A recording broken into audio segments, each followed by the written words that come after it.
வணக்கம். Welcome to கதை திரட்டு audio books. இந்த வீடியோவில் நம்ம என்ன கதை கேட்க போகிறோம்னா, எழுத்தாளர் லக்ஷ்மி அவர்கள் எழுதிய அசோக மரம் பூக்கவில்லை. நம்ம சேனலை இதுவரைக்கும் சப்ஸ்கிரைப் பண்ணாதவங்க சப்ஸ்கிரைப் பண்ணுங்க. பக்கத்தில் இருக்கிற பெல் ஐக்கானை கிளிக் பண்ணி ஆல்ங்கிற ஆப்ஷனை ப்ரெஸ் பண்ணுங்க. ஸோ தட் நான் போடுற கதைகளை உடனுக்குடனே நீங்கள் கேட்கலாம். வாங்க கதைக்குள்ளே போகலாம். வீடு திரும்புவதற்குள் மாலை நேரத்து இருள் நன்கு கவிய துவங்கிவிட்டிருந்தது. மழைக்காலம் மாறி குளிர் விழுகிற மாதம். சவிதா அவசரமாக பஸ்ஸை விட்டிறங்கி பிரதான சாலையை கடந்தாள். அலுவலகத்தில் இருந்து 1 மணி நேர பெர்மிஷன் வாங்கி அதே வேகத்தில் டாக்டர் ரேவதியின் கிளினிக் போய் திரும்புவதற்குள் நேரமாகிவிட்டது. வீட்டில் மாமியார் கிருஷ்ணவேணி அம்மாளின் முகம் கடுகடுவென்று இருக்கும். சவிதா பெருமூச்சு விட்டாள். மாமியாரை குறை கூறி பயன் இல்லை. பெரிய ஓரகத்தி நீலா சமீபத்தில்தான் 2வது குழந்தையுடன் புக்ககம் திரும்பியிருந்தாள். முதல் குழந்தைக்கு 3 வயது கூட நிறையவில்லை. அருகில் இருந்த தனியார் நர்சரி பள்ளிக்கு அவனை அனுப்ப வேண்டும். கை குழந்தை வீட்டு வேலை என்று சகல பொறுப்புகளையும் சுமக்க முடியாமல் தத்தளிப்பாள். வீட்டின் கடைக்குட்டி செல்லப்பெண் பானுமதி கல்லூரியில் MA படிப்பவள். பரதநாட்டியம் சங்கீதம் என்று அதிகப்படி சகலகலா வள்ளியாக மாற முயன்று கொண்டு வெளியே தெரியும் நாகரீக யுவதி. வீட்டில் இருக்கும் சிறிது நேரம் கூட விரல் நகத்தை கடித்தபடி மில்ஸ் அண்ட் பூன்ஸ் நாவல்களை குறிக்கும் பெண். அவள் எது பேசினாலும் மேதாவித்தனமான பேச்சு என்று வியந்து பாராட்டு பெறுபவள். துரும்பை கூட விரலால் தூக்கி போட நேரம் இல்லை என்று பேசும் கர்வம். அவளால் வீட்டிற்கு எந்த விதமான உபயோகமும் இல்லை.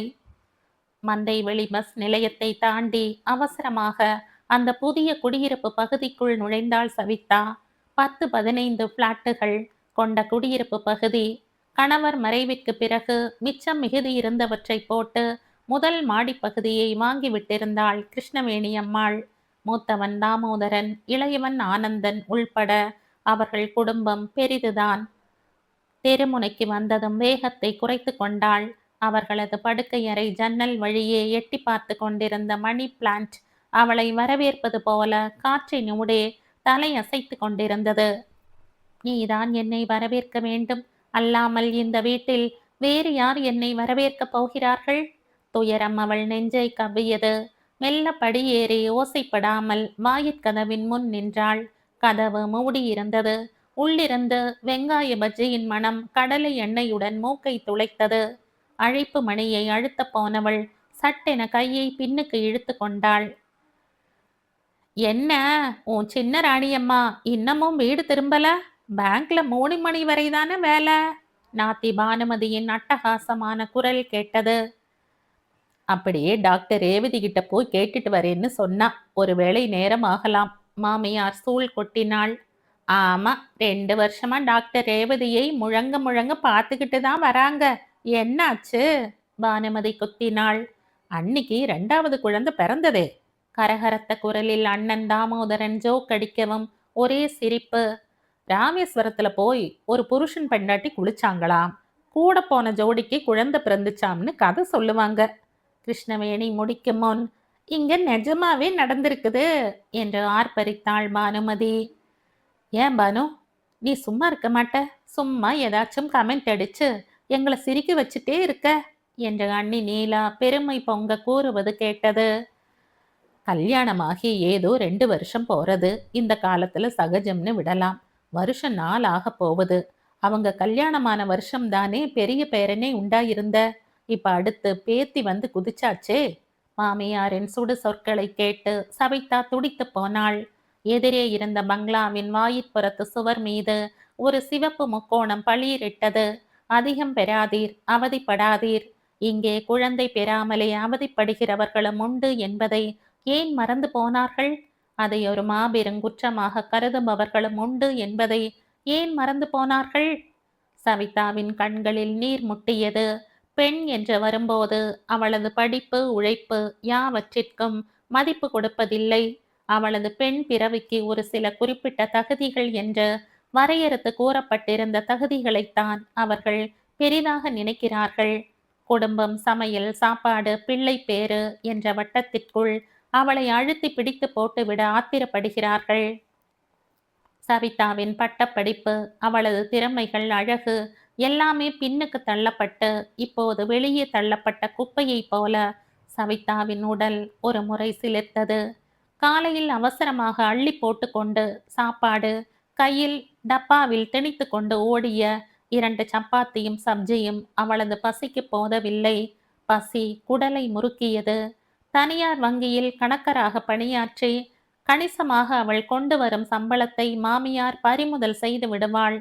கை செலவுக்குத்தானே பணம் வேணும், அம்மா கிட்ட கேட்டு வாங்கிக்க, அவள் கணவன் ஆனந்தன் கண்டிப்பாக கூறிவிட்டிருந்தான்.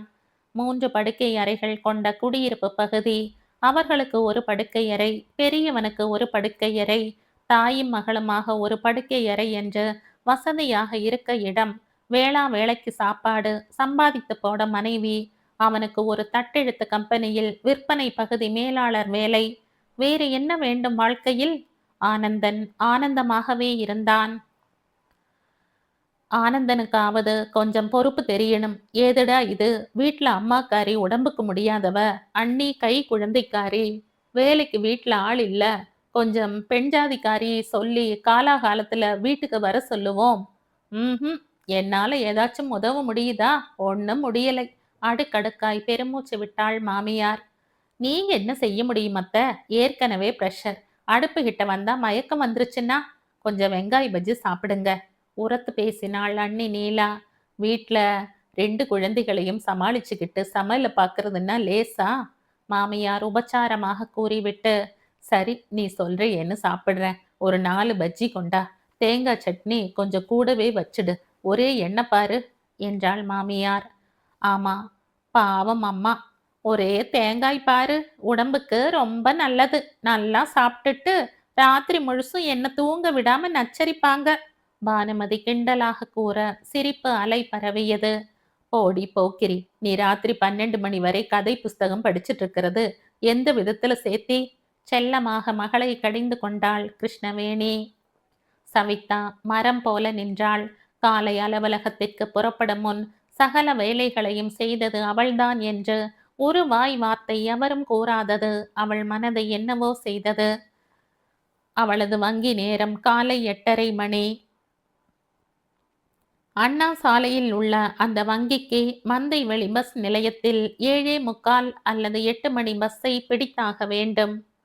அதிகாலையில் அண்ணி படுக்கை அறையை விட்டு வெளியே வரமாட்டாள். அவள் பெரிய இடத்திலிருந்து சீரும் சிறப்புமாக வந்தவள். அத்துடன் அவளது கணவன் தாமோதரன் தனியார் நிறுவனத்தில் பெரிய அதிகாரியாக பணியாற்றுபவன். ஆனந்தனை விட அதிக சம்பளம், ஆபீஸ், கார் வசதிகள் எல்லாம் உண்டு.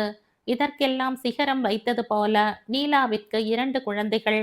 தற்போது கை குழந்தைக்காரி, பச்சை உடம்பு. குளிர்காலத்து ஊதல் உடம்புக்கு ஒத்துக்கொள்ளாது.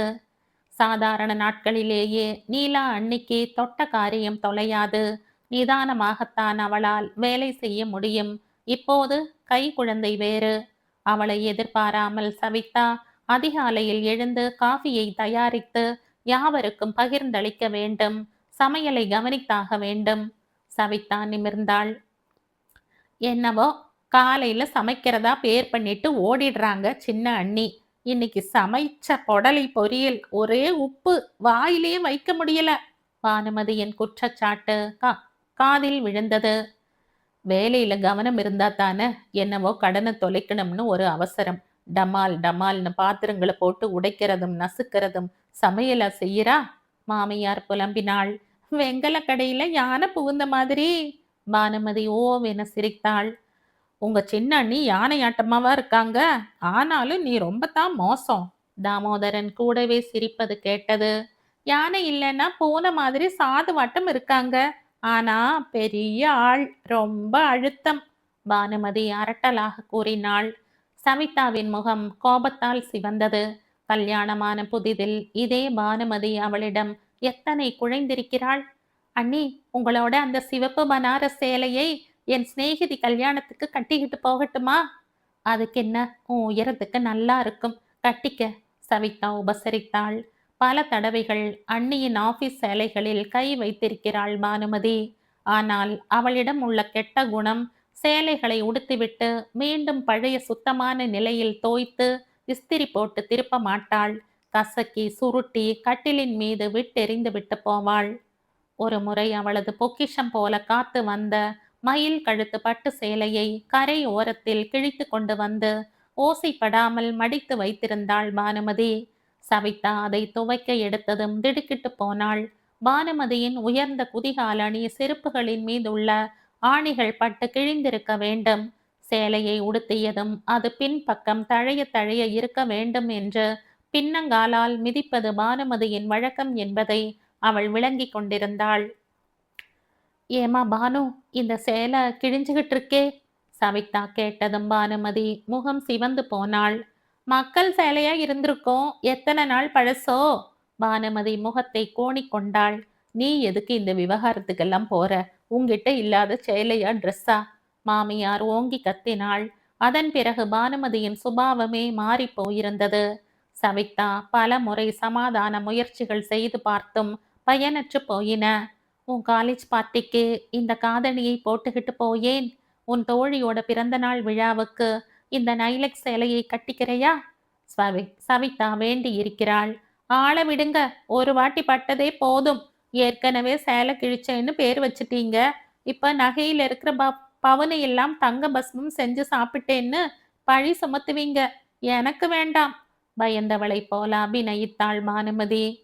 ஆமா, உங்க நீல அண்ணி பீரோ நிறைய சேலையும் உடம்பு நிறைய நகையும் கொண்டு வந்துட்டா பேச்சே வேறையா இருக்கும். இதுக்கே இந்த பாடு. மாமியார் குத்தினாள். மாதா மாதம் சம்பளம் முழுவதையும் உங்க கையில கொட்டி அழுகிறேனே, அது மட்டும் கணக்கில்லையா? வட்டி இல்லாத கடனா? அந்த பணத்தில் சேலையோ நகையோ வாங்கி குவித்திருந்தால் எனக்கும் 2 பீரோ நிறைய சேலைகளும் உடம்பு முழுதும் நகைகளுமாக குவிந்திருக்குமே. சுட சுட கேட்டுவிட வாய் துடிக்கும். ஆனால் வீட்டின் நிலை கருதி அவள் நடுங்கி போவாள். அம்மா பேர்ல அம்மாவே வாங்கின பிளாட் இது. அவங்க கிட்ட பணத்தை கொடுத்துடணும். இல்லாட்டி நம்மால தனியா குடித்தனம் செய்ய முடியாது. பெரிய அண்ணன் மாசா மாசம் வீட்டு செலவுக்குன்னு 1500 ரூபாய் கொடுக்கறான். ஏன் சம்பளத்தில் கொடுக்க முடியலை. அதனால உன் சம்பளத்தை கொடு. மிச்சத்தை நிறைவி போட்டு நானும் அண்ணனை போல கொடுத்துடுறேன். என் பாக்கி சம்பளம் பேங்க்ல போட்டு வச்சுக்கிறேன் என்றான் ஆனந்தன். பணம் என்று வரும்போது கணவன் பணம் மனைவி பணம் என்ற பேதம் பிரிப்பது நியாயமா? யார் பணமாக இருந்தால் என்ன? ஒருவரது சம்பளத்தில் ஒரு துளியாவது சேமிப்பில் இருக்குமே என்ற திருப்தியில் தலையை ஆட்டினாள் சவிதா. நாளாவட்டத்தில் அவளது போக்குவரத்து செலவிற்கே மாமியார் கையை எதிர்பார்க்க நேரிட்ட வெட்கக்கேட்டில் அவள் மனம் சுருங்கி போனாள். சம்பளத்தை கையில கொடுத்துடுறதா பேரு. சாப்பாடு கையில டிஃபனும் கொண்டு போயிட்டு கை செலவுக்குன்னும் தனியா கேட்ட என்ன அர்த்தம்? கிருஷ்ணவேணி கோபமாக கேட்டபோது அவமானத்தால் அவள் முகம் சிவந்தாள். பஸ்ஸுக்குத்தான் கேட்ட அத்தை. மென்று விழுங்கின சவிதாவை உறுத்து பார்த்துவிட்டு ஒரு 20 ரூபாய் தாளை அவளிடம் விட்டெறிந்தாள் மாமியார். பிச்சை காசை பொறுக்குவது போல கூசிய கைகளால் அதை எடுத்தவள் மனதில் 1000 எண்ணங்கள். சம்பாதிக்கிறேன்னு பேரு. உங்ககிட்ட அடிமையா கை நீட்டி பணம் வாங்க வேண்டி இருக்கு. எனக்கு புருஷன் சம்பாதிக்கிறான்னு பேரு. ஒரு பைசா என் இஷ்டப்படி செலவு செய்ய கொடுக்கறதில்லைன்னா என்ன அர்த்தம்? அடி வயிற்றில் பொங்கிய கசப்பு நாவில் வந்து சுருட்டி கொண்டது. நீங்களாச்சும் பணம் தந்து உதவக்கூடாதா? ஆபீஸ்ல யாராவது கல்யாணம் கார்த்தின்னு பரிசுக்கு லிஸ்ட் போட்டுக்கிட்டு வந்துடுறாங்க. ஒரு 10 ரூபாய் கூட தர முடியாம என்னங்க இது? கணவனிடம் தனிமையில் முறையிட்டாள். சரி, அம்மாவுக்கு தெரியாம ஒரு 50 ரூபாய் தர வச்சுக்கோ. ஆரம்பத்தில் சிறிது தயையுடன் தாராளமாக இருந்தான் ஆனந்தன். ஆனால் திடுமென ஒரு நாள் அதிலும் மண் விழுந்தது. ஆபீஸ் போக வசதியா இருக்கும்னு ஒரு ஸ்கூட்டர் வாங்க போகிறேன். சந்தோஷம், என்னையும் ஏத்தி கொண்டு விடுவீங்க இல்லையா? பரவசத்துடன் கேட்டாள் சவிதா.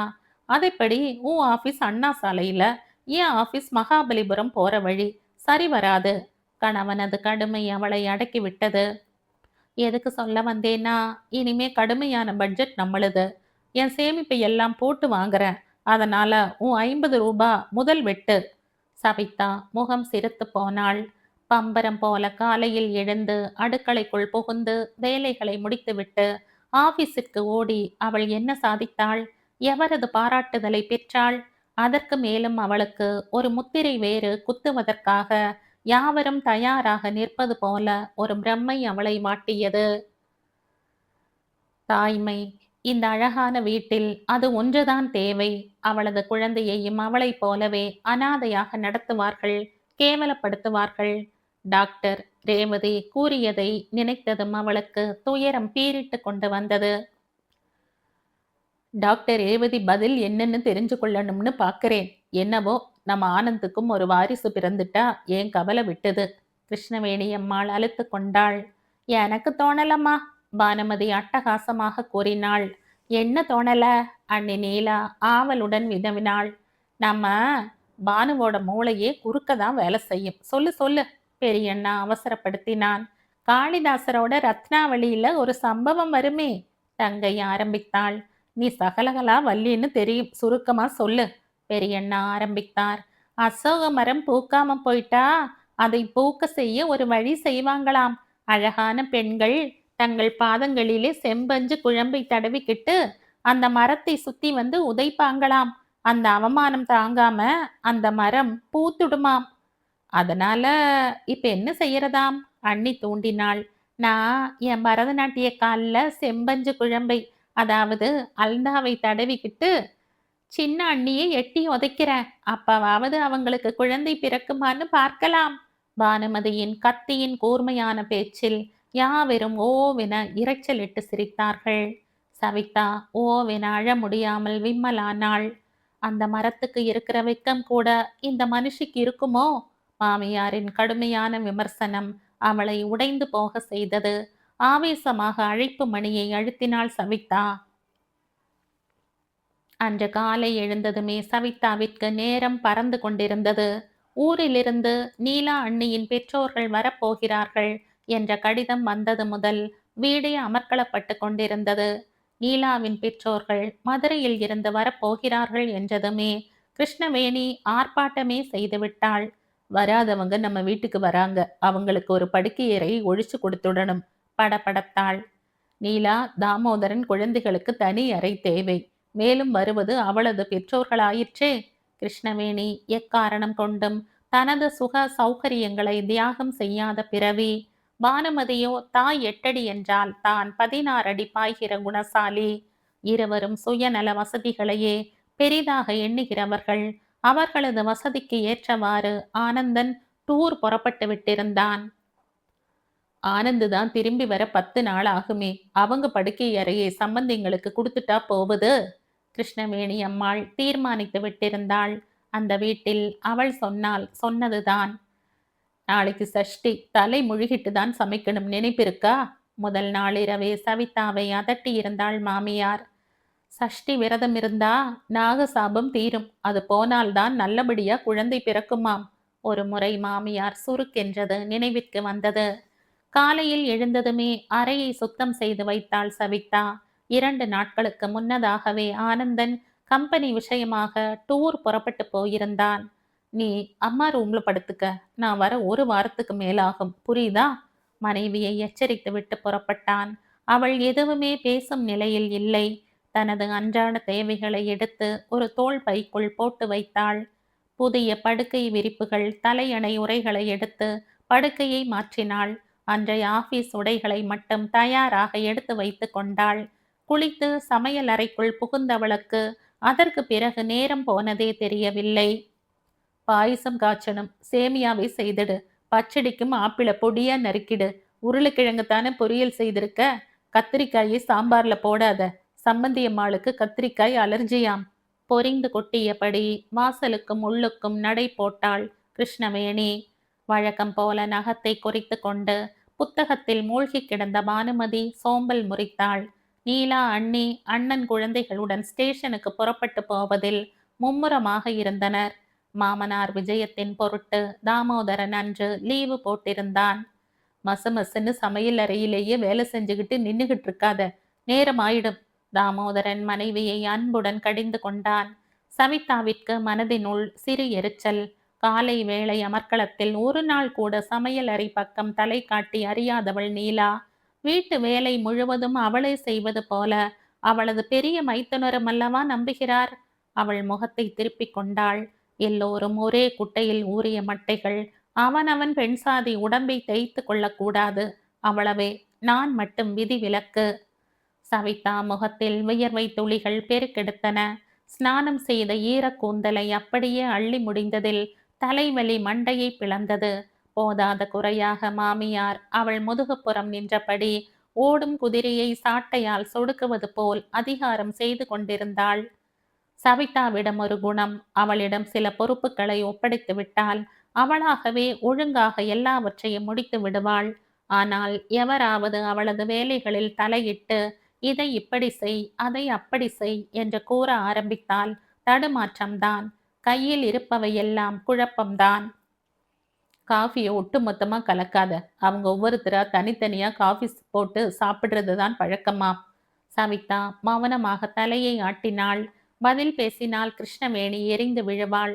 அன்று அவளது வங்கியில் ஆடிட் கெடுபிடி வேறு. வீடு திரும்ப நேரமாகும் என்று சொன்னால் என்ன நடக்குமோ என்ற கிளி. இதர நாட்களாக இருந்தால் அவள் சாயந்தரம் வர நேரமாகும் என்று கூறிவிட்டு புறப்படுவாள். ஆனால் அன்றைய நிகழ்ச்சிக்கு பிறகு அவளால் எதுவுமே கூற இயலாமல் மனதினுள் ஒரு புழுக்கம். பானுமதி உரக்க குரல் கொடுத்தாள். எனக்கு காலேஜுக்கு நேரமாகுதுமா.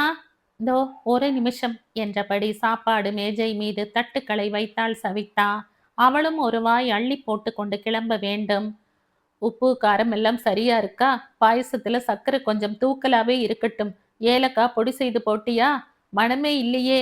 கிருஷ்ணவேணி தொணத்தாள். என்னம்மா, எனக்கு பசி உயிர் போகுது.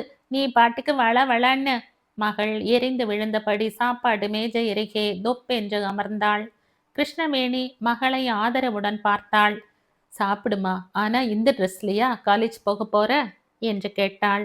ஏன், இந்த மிடி ட்ரெஸ் இப்ப ஃபேஷன், இதுக்கு என்னவாம்? சீறினாள் மகள். கொம்பேறி மூக்க நாட்டமா? அந்த பொண்ணு ஒரு ட்ரெஸ்ஸை மாட்டிக்கிட்டு நிக்குது, நல்லா ஒரு சேலை கட்டக்கூடாது என்ற சம்மந்தி வீட்டம்மா கூறிவிட்டால் என்ன செய்வது என்று உள்ளூர பயம் கிருஷ்ணவேணிக்கு. மகளிடம் உண்மையை வெண்டு வைத்தால் அவள் பத்திர காளியாகி விடமாட்டாளா? சரி சரி, சாயங்காலம் நல்ல ஒரு சேலையை எடுத்து கட்டிக்க. உங்க அண்ணியோட அம்மா பார்த்தா. அவள் முடிக்கும் முன் மகளின் முகம் கோணியது.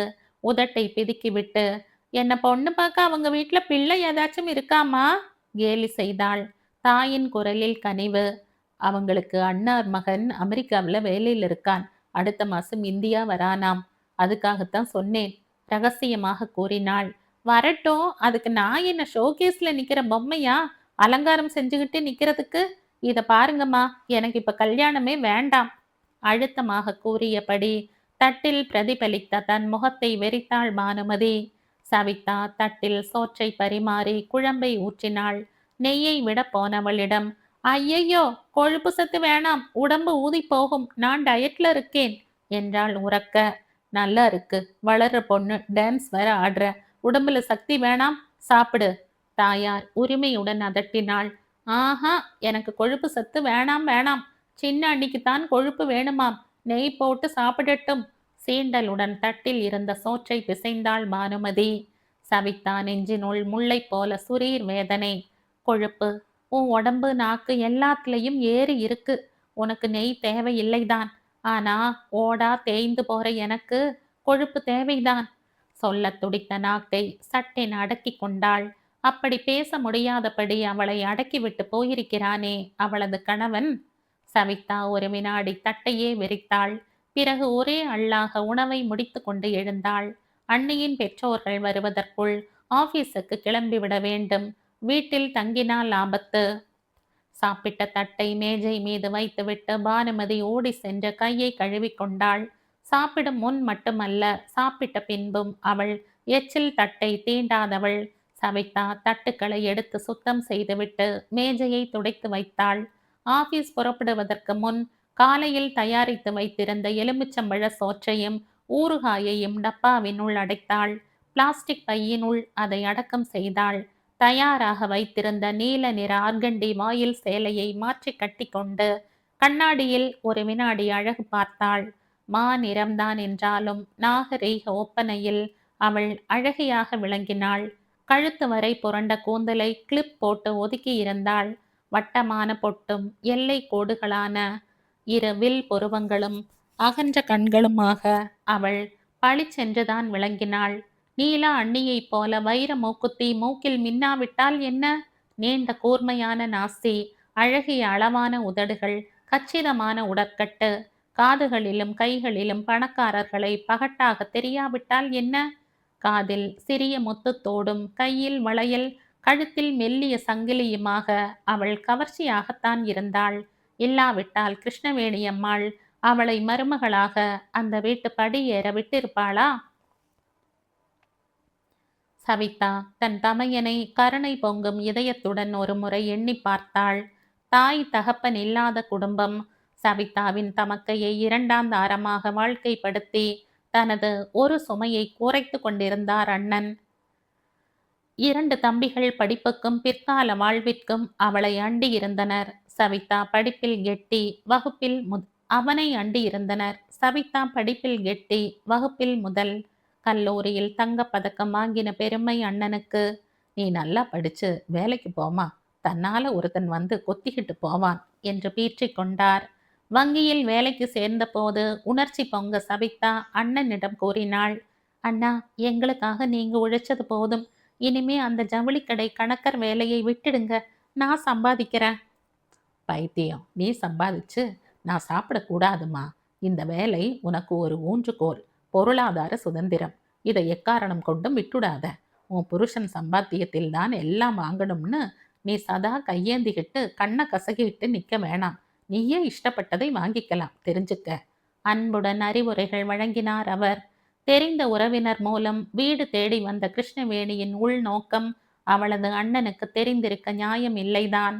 திருவல்லிக்கேணி சந்தின் ஒண்டு குடித்தனத்திற்குள் பெண் பார்க்க அந்த அம்மாள் வந்தபோது அவரின் கை கால்கள் பதறின. உங்க பொண்ண பேங்க்லயே பார்த்துட்டோம். எங்க சித்தப்பா மகன்தான் சொன்னார். உங்களுக்கு ரொம்ப சிநேகிதக்காரராம். வலிவிலே வந்த ஸ்ரீதேவி போல கிருஷ்ணவேணி அம்மாள் அவர் கண்களுக்கு தோன்றினாள். மந்தை வெளிப்பக்கம் பெரிய பிளாட். பெரிய மகன் பதவியில் இருக்கிறான். அவன் மனைவியும் பெரிய இடம். வேறு தொல்லை இல்லை. ஆனந்தும் பார்க்க லட்சணமாக இருந்தான். காதோர கிருதாவும் சுருள் கிராப்பும் நிறமுமாக. பையன் அம்சமாக இருக்கிறான். அண்ணன் கிறங்கி போனார். பெரியவன் என்ஜினியருக்கு படிச்சான். சின்னவனுக்கு படிப்புல அத்தனை நாட்டம் விடல. பட்டம் வாங்குறதுக்குள்ளார இந்த வேலை கிடைச்சுட்டது. சம்பாதிக்க ஆரம்பிச்சுட்டா பிறகு எங்க படிப்பை முடிக்கிறது? உங்க தங்கச்சியையும் ஒரு வார்த்தை கேட்டுக்கிடுங்க, பிறகு நாள் பார்த்து. கிருஷ்ணவேணி முடித்து விட்டாள். படிப்பு குறைவானால் என்ன? எளிமையான முறையில் கையை கடிக்காமல் திருநீர்மலையில் கல்யாணம். எந்தவித ஆர்ப்பாட்டமும் இல்லாமல் கையோடு சவிதாவை புக்ககத்திற்கு அழைத்து போய்விட்டார்கள். ஏதோ நம்மால் முடிந்தவரை சீர் செய்து அனுப்பி வைத்தோம் என்ற திருப்தியில் அண்ணன் இருந்து விட்டார். கல்யாணம் ஆகிவிட்டது என்றதும் ஒரு பெண்ணின் கலி தீர்ந்து விட்டதா? இல்லை, சில சமயங்களில் அவளது பலி அதன் பிறகுதான் ஆரம்பிக்கிறது. அவளை பொறுத்தவரையில் ஆனந்தன் சுயநல மிகுந்த ஒரு மனிதன். அவனது தேவைகள், விருப்பு வெறுப்புகளை அவள் மீது சுமத்தி தன் காரியங்களை செயலாக்குவதில் சமர்த்தன். சவிதாவிற்கு தன் குறைகளை எவரிடம் சென்று முறையிட முடியும்? அவளது தமக்கை வாழ்க்கைப்பட்ட இடத்தில் பிள்ளை இல்லாத குறையுடன் குமைந்து கொண்டிருந்தாள். அண்ணன் திருமணத்தை பற்றிய நினைவே இல்லாமல் தம்பிகளின் வாழ்க்கைக்காக உழைத்து கொண்டிருக்கிறார். திருமணமாகி சுகமாக தங்கை வாழ்கிறாள் என்ற அவர் மன சமாதானத்துடன் இருக்கட்டுமே. சவிதா பிறந்தகம் பக்கம் போவதை தவிர்த்தாள். மாத சம்பளம் முழுவதும் மாமியாரின் கையில் போன பிறகுதான் சவிதா விளங்கி கொண்டாள். சம்பள குறைவான மகனுக்கு, படிப்பு மட்டமான மகனுக்கு ஈடு கொடுக்க படித்த அறிவுள்ள சம்பாதிக்கும் மருமகள் தேவை. சவிதா அந்த இடத்தை பூர்த்தி செய்து விட்டிருந்தாள். வீட்டு மேல கடன் இருக்கு, அதை அடைக்கணும்னா பிள்ளைங்க தானே கொடுத்தாகணும். கிருஷ்ணவேணி அடிக்கடி ஜாடையாக கூறுவதன் பொருளும் அவளுக்கு புரிந்திருந்தது. சம்பாதிப்பது கடன் அடைக்கவே. உன் புருஷனால் முடியாததை மருமகளை நீ கொடு. உனக்கு கணவன் தேவை, எனக்கு பணம் தேவை. வியாபார நோக்கமான ஒரு வாழ்க்கை ஒப்பந்தம். சவிதா இதையெல்லாம் பொருட்படுத்தி இருக்கவே மாட்டாள். அவளிடம் மாமியார் ஒரு துளி அன்பு காட்டியிருந்தால், வீட்டில் மற்றவர்கள் எப்படி நடந்திருந்தாலும் வீட்டின் தலைவி என்ற முறையில் அவள் பரிவுடன் நடந்திருந்தால் சவிதா எந்த துன்பத்தையும் பொருட்படுத்தி இருக்க மாட்டாள். சமீப காலமாக அவளை கேவலப்படுத்துவதை அவளால் சகித்து கொள்ள முடியாமல் போயிற்று. அன்று டாக்டர் ரேவதி கிளினிக்கில் இருந்து திரும்பியதும் வீட்டில் நடந்த நிகழ்ச்சி அவளை ஒரு வினாடி செயல் இழக்க செய்தது. அழைப்பு மணியை அலற விடுறது யாரு? அதட்டியபடி பானுமதி கதவை திறந்தாள். ஓ சின்ன அண்ணி, என்ன குட் நியூஸ் கொண்டு வந்திருக்கீங்களா? ஜோரா பெல்லடிக்கிறீங்க. தொடர்ந்து கிண்டலாக வரவேற்றாள். முன்புற வரவேற்பறை ஓரத்தில் சுவருக்குள் பதிந்திருந்த அலமாரிக்குள் செருப்புகளை கழற்றி வைத்து மூடினாள் சவிதா. அவளது தெம்பும் அத்துடன் மூடிக்கொண்டு விட்ட உணர்வு. தோள் பையை இறுக்கியபடி உள்ளே செல்ல முயன்றாள். டாக்டர் அம்மா என்ன சொன்னாங்க? பெரிய மைத்துனர், நாத்தி, ஓரகத்தி என எல்லோர் முன்னிலையிலும் மாமியார் கேட்டது ஏனோ சவிதாவிற்கு பிடிக்கவில்லை. மெல்லிய குரலில் மாமியார் அருகே வந்தாள். எனக்கு உடம்புல கோளாறு எதுவும் இல்லைன்னு சொன்னாங்க என்றாள். கிருஷ்ணவேணி அம்மாள் விடுவதாக இல்லை. அப்ப நீ சொல்றதுக்கு என்ன அர்த்தம்? அதற்கு மேல் சவிதாவின் பொறுமை எல்லை கடந்து விட்டிருந்தது. அது புரியலையாமா? அண்ணன் மேலதான் கோளாறுன்னு சொல்றாங்க, அப்படித்தானே? பானுமதி தலையிட்டதும் கோபமாக அவளை வெறித்தாள் சவிதா. நான் கேட்டதுக்கு அவளை எதுக்கு வெறிச்சு பார்க்கற? மாமியார் அதட்டினாள். டாக்டர் ரேவதி உங்க மகன் உடம்பையும் பரிசோதிச்சுக்கணும்னு சொன்னாங்க, நிதானமாக கூறிவிட்டு உள்ளே செல்ல திரும்பினாள் சவிதா. நல்லா இருக்கே நியாயம், எதுக்காக அவனை பரீட்சை செய்யறதாம்? மாமியாரின் அதட்டலான கேள்விக்கு பதில் அளிக்காமல் உள்ளே சென்றாள் சவிதா. மருமகளை தொடர்ந்து வந்த கிருஷ்ணவேணி குரலை உயர்த்தியபடி, யாரு பேர்ல குத்தம் சொல்றதுனே இல்லையா? குழந்தை குட்டிகளை பெத்து வம்சம் தழைக்கிற குடும்பம் எங்களது. மலட்டுத்தனம்ங்கிறது எங்க குடும்பத்துல இல்ல. சாட்டை அடி போல விழுந்த வார்த்தைகளை கேட்டு விடுக்கென நிமிர்ந்தாள் சவிதா. என்ன சொல்றீங்க அத்தை? உண்மையைத்தான் சொல்றேன். உங்க அக்கா கறி ஒருத்தி போதாதா உங்க வம்சத்தை யோகியதையை பத்தி சொல்றதுக்கு? வயிற்று தொடச்சுக்கிட்டு வந்து நிக்கிற குடும்பம் தானே. நீ மட்டும் எப்படி இருப்பியாம்? படபடத்தாள் கிருஷ்ணவேணி. அவள் பின்னால் எட்டி பார்த்த பானுமதியின் முகத்தில் விஷம சிரிப்பு. எதுக்காக கவலைப்படுறீங்க அண்ணி? இந்த காலத்துல டெஸ்ட் டியூப் குழந்தைக இருக்குதே, நீங்களும் முயற்சி செய்யலாமே.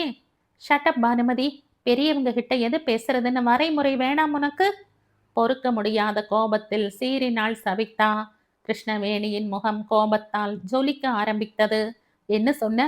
என் மகளை பார்த்து வாயை மூடு நான் சொன்ன? உனக்கு எத்தனை துணிச்சல்? ஏன் எதிரிலேயே அவளை இப்படி அலட்சியமா பேசுற? சவிதாவின் உடல் முழுவதும் உணர்ச்சியில் துடித்தது. உதடுகள் நடுங்கின. அத்தை, நீங்க வீட்டுக்கு பெரியவங்க, பானுமதி வயசுல சின்ன பொண்ணு. இப்படிப்பட்ட விஷயங்களை கேலி செய்து குத்தி காட்டலாமா சொல்லுங்க என்றாள் குரல் நடுங்க.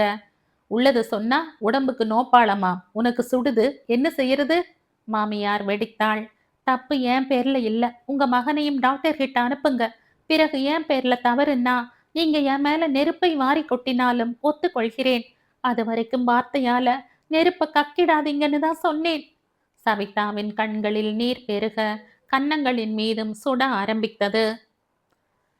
எங்க மேல எரிஞ்சு விழுந்து என்ன பையன்? நாங்க எதுக்காக ஆனந்த் மேல சந்தேகப்படணும்? உனக்கு சாமர்த்தியம் இருந்தா உன் புருஷங்கிட்ட நீயே சொல்லு, சீறினாள் மாமியார். அண்ணனை கூட்டிக்கிட்டு போய் டாக்டர் கிட்ட செக்கப் செய்து கொள்ள சொல்லுங்க. அதை விட்டுட்டு எரிஞ்சு விழுவானேன். வாங்கம்மா போகலாம். பானுமதி தாயின் கையை பிடித்து இழுத்து கொண்டு போனாள். அன்றிரவு சாப்பாட்டின் போது வீட்டில் ஒரு பயங்கர அமைதி. ஆபீஸில் இருந்து வீடு திரும்பிய ஆனந்தனுக்கு எதுவும் புரியவில்லை. ஆனால் என்னவோ நடந்திருக்கிறது என்பது மட்டும் அவனுக்கு உணர்த்தியது. ஒன்றும் தெரியாதவன் போல அவன் இரவு படுக்க போனான். கணவனை தனிமையில் கண்டதும் சவிதா மனம் உடைந்து போனாள். கட்டிலின் மீது அமர்ந்தவள் விசித்து விசித்து குழந்தை போல் அழும் மனைவியை வியப்புடன் பார்த்தான். என்ன நடந்தது சவிதா? எது கழற? இப்படி உட்காரு, ஆறுதலாக கூறியதை கேட்டதும் அருகே வந்து அமர்ந்தாள் அவள். அதுகாரும் மடக்கி வைத்திருந்த துயரம் மடை திறந்த வெள்ளமாக பாய ஆரம்பித்தது. அழாத, நடந்தது சொல்லு. அவளது தோளை பற்றியபடி உலுக்கினான். சிறிது நேரத்தில் விசும்பல் அடங்கியது. கணவனது தோளின் மீது ஆதரவாக சாய்ந்து கொண்டாள் சவிதா. டாக்டர் ரேவதி கூறியது முதல் வீட்டில் நடந்தது வரை திணறலுடன் கூறியவளை வெறித்து பார்த்தான் ஆனந்தன். நானும் தான் கேட்கிறேன், அம்மா கேட்டதுல என்ன தவறு? உன்னதான பரிசோதிச்சுக்கணும். என்ன எதுக்காக அந்த டாக்டர் அம்மா வர சொல்றாங்க? சிறிது சினத்துடன் கேட்டான் ஆனந்தன். கணவனது தோளில் இருந்து வெடுக்கென தலையை நிமிர்த்தினாள் சவிதா. அவனை ஏறிட்டு பார்த்தவள், நீங்களுமா அவங்களாட்டம் சொல்றீங்க என்றாள் வேதனையும் துயரமுமான குரலில். நான் ஆண் பிள்ளை, இது மாதிரி எல்லாம் டாக்டர் கிட்ட வந்து நிக்க எனக்கு நேரமும் இல்ல, என் பேர்ல தவறும் இல்ல, போதுமா? நறுக்கென பதிலிறுத்து விட்டு கட்டிலின் மீது படுத்து விட்டான் அவன்.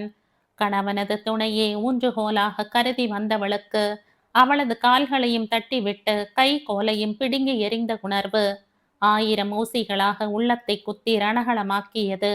நீயுமா? துணை என்று வந்த நீயே என்னை உதறிவிட்ட பிறகு மற்றவங்க சொல்லம்பு என்ன செய்ய முடியும்? ஏற்கனவே நெஞ்சில் ஊசி குத்த இடமில்லாத ரணம் இருக்கும்போது வேறு எவர் வந்து வார்த்தைகளால் குத்த முடியும்? இரவு முழுவதும் அழுது தீர்த்தாள் சவிதா. மனைவியிடம் முகம் கொடுத்து பேசாமல் 2 நாள் இருந்த பிறகு 3ஆம் நாள் டூர் புறப்பட்டு போனான் ஆனந்தன். அவன் வரையில் இந்த நரகத்தில் இருந்து விடுதலை அவளுக்கு. சவிதா, அவங்கெல்லாம் வராங்க. மாமியாரின் உச்சஸ்தாயி குரல் அவளை திடுக்கிட செய்தது. ஐயையோ, நேரமாயிட்டது, ஆபீஸ் போகணும், பஸ் போயிருக்கும். மனம் பறக்க வேகமாக வெளியே வந்தாள். காரிலிருந்து இறங்கிய அண்ணியின் பெற்றோர்கள் கண்ணில் படாமல் பின்பக்க கதவின் வழியே அடுத்த பிளாட்டின் படி வழியாக இறங்கி சென்றாள். தோள் பையை திறந்து குட்டி மணிப்பர்சை திறந்து பார்த்தவள் மனதில் நிம்மதி. ஆட்டோவிற்கு தேரும்படியாக ஒரு கணிசமான 20 ரூபாய் நோட்டு எட்டி பார்த்தது. அதே சமயம் டிஃபன் டப்பாவை மறந்தது நினைவுக்கு வந்தது. அன்று கையிருப்பு ஆட்டோவிற்கு போனால் அவள் பட்டினிதான். வேகமாக நடந்தாள். அவள் பேங்க் ஆடிட் வேலை முடிந்து அன்று கிட்டத்தட்ட 1 வாரமாகிவிட்டது. டிசம்பர் கடைசி நேர கணக்கு வேலைகளும் தொடங்கிவிட்டால் வீடு திரும்ப நேரமாகலாம். வெளியூர் புறப்பட்டு போன கணவன் இன்னமும் திரும்பவில்லை.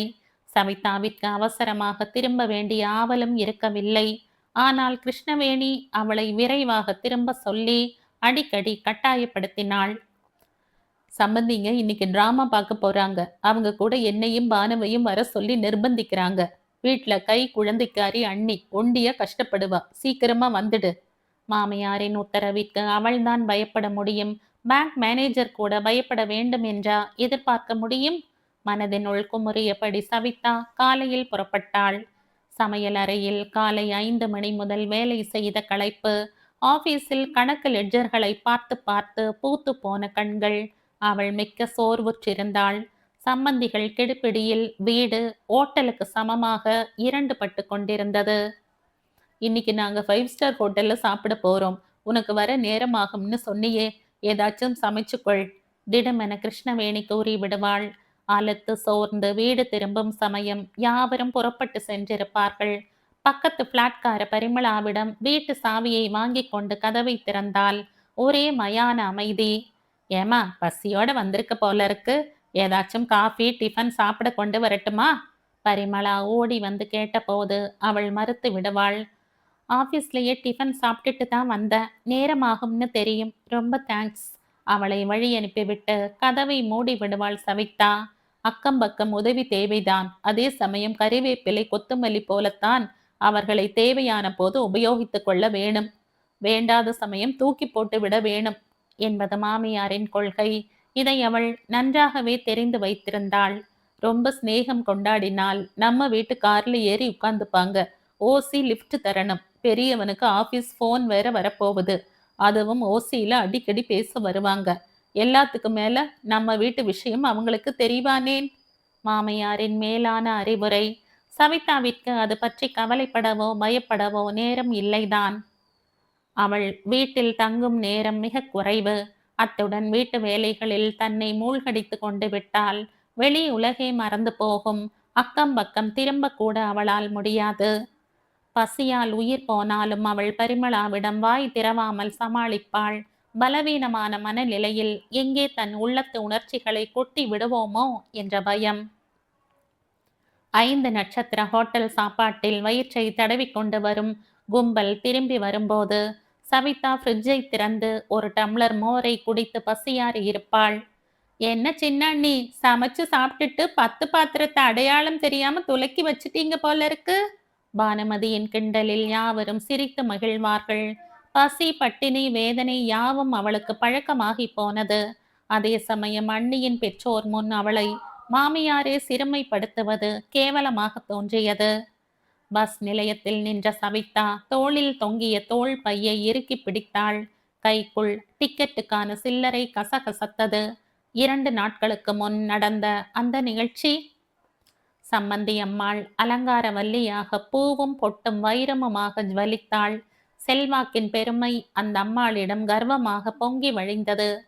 தம்பி தான் சம்பாதிக்குதே, எதுக்காக உங்க சின்ன மருமகளை வேலைக்கு அனுப்புறீங்க? காலை காஃபி பலகாரத்தை ஒரு கை பார்த்தபடி வினவினாள் அந்த அம்மாள். கிருஷ்ணவேணியின் முகத்தில் அசடு தட்டியது. சமாளித்தபடி, அதுக்கும் பொழுது போக வேண்டாமா என்றாள். என்ன இது, வீட்டை கவனிக்கிறது தான் ஒரு பெண் பிள்ளையோட வேலை, வெளியே போய் தான் வேலை செய்யணுமா? சம்மந்தி அம்மாள் அதட்டினாள். இன்னும் கொஞ்சம் நெய் விடமா இட்லி மேல? அருகில் அமர்ந்திருந்த சம்மந்தி ஐயா அதிகாரம் செய்துவிட்டு தொடர்ந்தார். எங்க நீலா கூட படிச்ச கையோட வேலைக்கு போகணும்னு ஒத்த காலில் நின்னாள். நான் தான் கூடாதுன்னுட்டேன். என்ன வேலை, பெரிய வேலை. அவன் கொடுக்குற 1000 சொச்ச ரூபாய்க்கு 1000 பேருக்கு பதில் சொல்லிக்கிட்டு, சேச்ச, வீட்டில் ராணி ஆட்டமா உட்காந்துக்கிட்டு இருக்கிறத விட்டுட்டு உடம்பு தேஞ்சு மனசு ஒடிஞ்சு எனக்கு கட்டோட பிடிக்காத விஷயம். அதுதான் நீலாவுக்கு உடனடியாக கல்யாணம் செய்துட்டேன். பக்கபலமாக சம்மந்தி அம்மாள் ஊதினாள். தொண்டையை சிரமியபடி கிருஷ்ணவேணி லலிதாவை பார்த்தாள், சவிதாவை பார்த்தாள். வாயை திறந்து ஏதாச்சும் உளறிடாத என்ற எச்சரிக்கை தெரிந்தது. சவிதா பூ போன்ற இட்லிகளை தட்டில் வைத்து அதன் மீது நெய்யை வார்த்தாள். உங்களுக்கு பணம் இருக்கிறது. அந்த மிதப்பில் நீங்கள் இதுவும் பேசுவீர்கள், இன்னமும் பேசுவீர்கள். எங்களைப் போல வறுமை கோட்டின் கீழே அவதிப்படும் பெண்களை பற்றி உங்களுக்கு என்ன தெரியும்? எங்க அண்ணன் மாடாக உழைத்து ஓடாக தேய்ந்து எங்களை கரையேற்ற எத்தனை அவதிப்பட்டார். என்னுடைய மாத சம்பளம் முழுவதும் இங்கே கொடுக்கப்படாவிட்டால் ஒருவேளை சோறு கூட கிடைக்காது என்ற உண்மை உங்களுக்கு புரியுமா? பணத்தையும் கொடுத்து செக்கு மாடு போல நான் உழைக்கிறதால் தானே உங்க மகள் ராணி போல வளைய வருகிறாள். மனது ஓவென கூச்சலிட்டது. சட்னி போடுமா சவிதா? அன்பொழுக கூறிய பாசாங்குடன், என்ன செய்யறது, பாவம், அதுக்கு இன்னமும் ஒரு பூச்சி கூட வயிற்றுல வரல. வீட்டில் உட்காந்துக்கிட்டு என்ன செய்யும், வேலைக்குத்தான் போகட்டும்னு பேசாம இருந்துட்டேன் என்றாள் கிருஷ்ணவேணி. சவிதாவின் முகம் அவமானத்தால் குன்றி சிவந்தது. மீண்டும் அவளையே குற்றவாளி கூண்டில் ஏற்றுகிறாளை மாமியார். ஆத்திரம் குமுற தலையை நிமிர்த்தினாள். மிளகாய் பொடியும் நெய்யும் எடுத்துட்டு வா, மாமியார் அடிக்குரலில் மிரட்டினாள். சட்டென சமையல் அறைக்குள் புகுந்த அவளுக்கு ஆத்திரமும் அழுகையும் வந்தன. சம்மந்தி அம்மாள் உரத்த குரலில் கூறினாள். இந்த காலத்துல இது மாதிரி கேஸுக்கெல்லாம் தான் புதிய வைத்திய முறை வந்திருக்குதே. எனக்கு தெரிஞ்ச ஸ்பெஷலிஸ்ட் ஒருத்தர் பம்பாயில இருக்கார். அவர் அமெரிக்காவில் படிச்சுட்டு வந்தவர். ரொம்ப கைராசி. பாருங்க, 12 வருஷமா என் தங்கச்சி மகளுக்கு குழந்தையே இருக்கல. ராமேஸ்வரம் காசின்னு போனாங்க. பண்ணாத பூஜை இல்லை. கடைசியில அவரு தான் வைத்தியம் செஞ்சாரு. தங்கம் போல ஒரு பொண்ணு பிறந்திருக்கு. செஞ்சுக்கிட்டா போகுது. தம்பி டூர்ல இருந்து வரட்டும், பம்பாய் கூட்டிட்டு போக சொல்ற.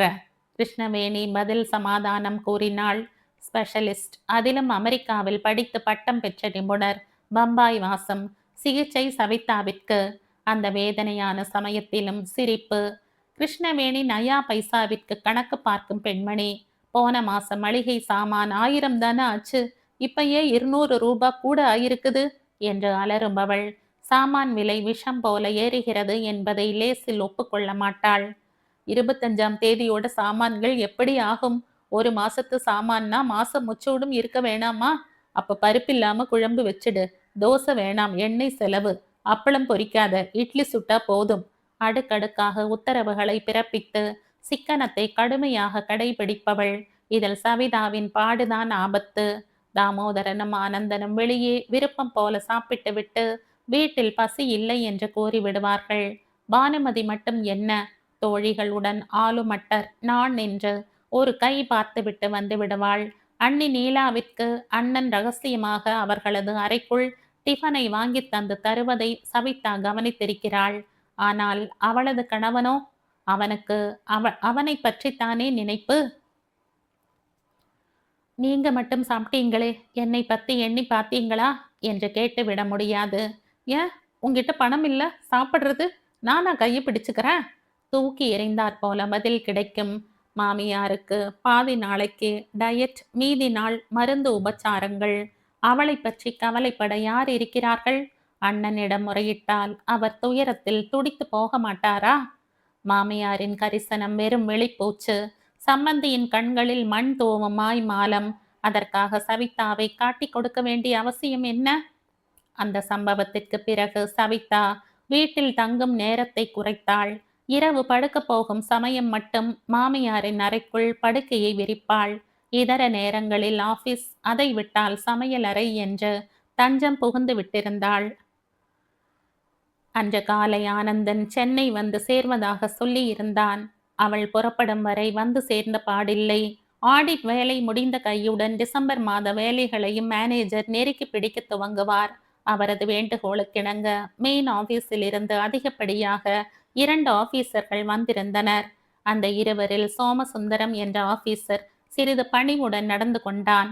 தான் உயர் அதிகாரி என்ற கர்வமோ அல்லது குமாஸ்தாக்களை, அதிலும் பெண் குமாஸ்தாக்களை ஓட ஓட விரட்டி வேலை வாங்கலாம் என்ற அகந்தையோ இல்லாதவன். இந்த லெட்ஜர் டேலி ஆகல சார் என்று கூறினால் ஓடி வந்து உதவி செய்வான். மற்ற ஆபீசர் சரியான கடுவன் பூனை.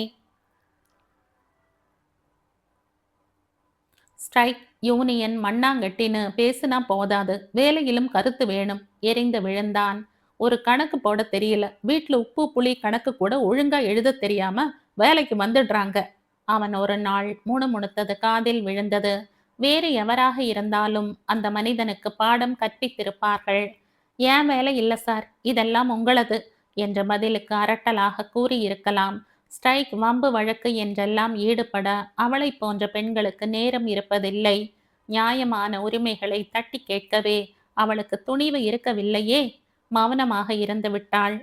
மேடம், ஏதேனும் உதவி தேவைன்னா சொல்லுங்க. ஒரு முறை சோமசுந்தரம் கேட்டபோது கண்களை மலர்த்தி நன்றியுடன் பார்த்தாள். தேங்க்யூ மிஸ்டர் சோமசுந்தரம் என்றாள். பல சமயங்களில் அவளுக்கும் அவளது சக ஊழியர்களுக்கும் ஏற்பட்ட சந்தேகங்களை அவன் தெளிவுபடுத்த உதவினான். இன்னைக்கு ரொம்ப நேரம் நிற்க முடியாது சார், வீட்டில் வேலை இருக்கு என்று சொன்னவர்களிடம் எரிந்து விழாமல், ஓகே, நாளை காலையில சீக்கிரம் வந்து செஞ்சிடுங்க என்று தட்டி கொடுத்து வேலை வாங்கி கொண்டான். ஒரு சிறந்த மேலதிகாரி என்ற பெயரை வாங்கி கொண்டிருந்தான். சவிதா அவனை ஆபத் பாந்தவனாக எண்ணிக்கொண்டாள். இன்னைக்கு எப்படியாச்சும் சோமுகிட்ட தான் உதவி கேட்கணும். லெட்ஜர் வேலை நிறையவே இருக்கு.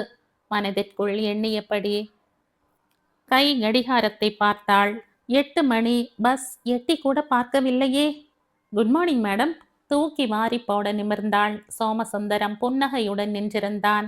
நீங்க இங்கதான் இருக்கீங்களா? சமாளித்தபடி கேட்டாள் சவிதா. ஆமா, தோ தெரியுதே லாட்ஜ், அதுதான் என் வீடு சிரித்தான் அவன். அப்ப உங்க குடும்பம்? நான் இன்னமும் திருமணம்ங்கிற விலங்குல மாட்டிக்காத அதிர்ஷ்டசாலி. சாரி, உங்களை போல குடும்பத்துல இருக்கிறவங்க கிட்ட தவறா பேசிட்டேன். சும்மா விளையாட்டா தயங்கினான் அவன். பரவாயில்ல, ஷேக்ஸ்பியர் சொன்னதா ஒரு நினைப்பு. பிரம்மச்சாரியும் மணமானவனும் முடிவில் வருத்தப்படுகிறார்கள். சவிதா சிரிக்க முயன்றாள். ஆபீஸ்க்கு நேரம் ஆயிட்டே போகுது, பேசாம நான் சொல்றது கேளுங்க, ஒரு ஆட்டோ பிடிச்சு போயிடலாமா? பாதி பாதி. அவன் இயல்பாக கேட்டபோது அவள் நடுங்கி போனாள். இல்லைங்க, நீங்க போயிடுங்க, பஸ் இப்ப வந்துடும், தேங்க்ஸ் பதட்டத்துடன் கூறிவிட்டு திரும்பினாள். அது சமயம் தாமோதரனின் ஆபீஸ் வண்டி அவளை தாண்டி சென்றதை கவனித்தாள். நிச்சயம் அவளை சோமசுந்தரத்துடன் பார்த்திருப்பார்கள். வண்டிக்குள் மாமியாரின் தலை தெரிந்தது. சம்மந்திகள் இன்னும் யாரோ. உடல் பயத்தால் சில்லிட்டு போயிற்று சவிதாவிற்கு. இடைநேரம் சாப்பாட்டு வேளை. பேங்க் வாடிக்கையாளர் நேரம் முடிந்துவிட்டது. ஆபீஸ் வேலைகளை மீண்டும் கவனிக்கும் முன் சவிதா சோற்றை அள்ளி போட்டு கொள்ள விரைந்தாள். லெட்ஜரை ஒதுக்கி மேஜை மீது ஒழுங்குபடுத்தினாள். பேங்க் பியூன் வாயிற்கதவின் ஷட்டர் கதவுகளை படபடவென்ற சப்தத்துடன் இழுத்து மூடினான். இனி அவரும் வெளி மனிதர்கள் வரமாட்டார்கள். அவரவர் மேஜை மீது டிஃபன் டப்பாவை திறந்து வைத்து கொண்டனர். பக்கத்து மேஜை மீது இருந்த அவளது தோழி சப்பாத்தி குருமாவை ஒரு கை பார்த்து கொண்டிருந்தாள். மற்ற சக ஊழியர்களும் செவிக்குணவு இல்லாத போது வயிற்றுக்கும் ஈந்து கொண்டிருந்தனர். மற்ற ஆபீசர்கள் மேனேஜர் அறையினுள் சாப்பாட்டை முடிக்க சென்று விட்டனர். சோமசுந்தரம் அருகில் இருந்த ஹோட்டலை நாடி போயிருந்தான். சவிதா டப்பாவை திறந்ததும் குப் என்ற மோர் வாசனை முகத்தில் அடித்தது. புளிப்பு. அவளால் அதை சாப்பிட முடியாதபடி அடிவயிறு புரண்டது. சம்பந்திகள் வந்து போன செலவினத்தை கிருஷ்ணவேணி குடும்ப பட்ஜெட்டில் ஈடுகட்டி கொண்டிருந்தாள். பாயசம், கேசரி, பக்கடா, பஜ்ஜி என்று விதம் விதமாக உபசரித்துவிட்டு வீட்டில் உள்ளவர்களுக்கு 144 போட்டு விட்டிருந்தாள். கையில் மோர் சோறும் ஊறுகாயும் தான். மாலை நேரம் வீடு திரும்பினால் அரிசி அல்லது ரவை உப்புமா அவர்களை பார்த்து விழித்தது. வழக்கம் போல் மற்றவர்கள் வெளியே வயிற்றை நிரப்பிக் கொண்டார்கள். சவிதாவின் நிலை ஆபத்தாகி போயிற்று. ஆனந்தன் ஊர் திரும்பிவிட்டான். ஆனால் வீடுதான் பழைய நிலையில் இருக்கவில்லை. அன்று பஸ் நிலையத்தில் சவிதா சோமசுந்தரத்துடன் பேசிக் கொண்டிருந்ததை பார்த்துவிட்டன கிருஷ்ணவேணியின் கழுகு கண்கள். பிறகு அவள் சும்மா இருப்பாளா? அன்று வீடு திரும்பியதும் அவள் கேட்ட முதல் கேள்வி, அவ யாரடியம்மா? யாரத்த? சவிதா திகைத்து போனாள். ஆகா, பூனையாட்டமா இருந்துகிட்டு பஸ் ஸ்டாண்ட்ல இழிச்சுக்கிட்டு நின்னியே, அவன் யாரு?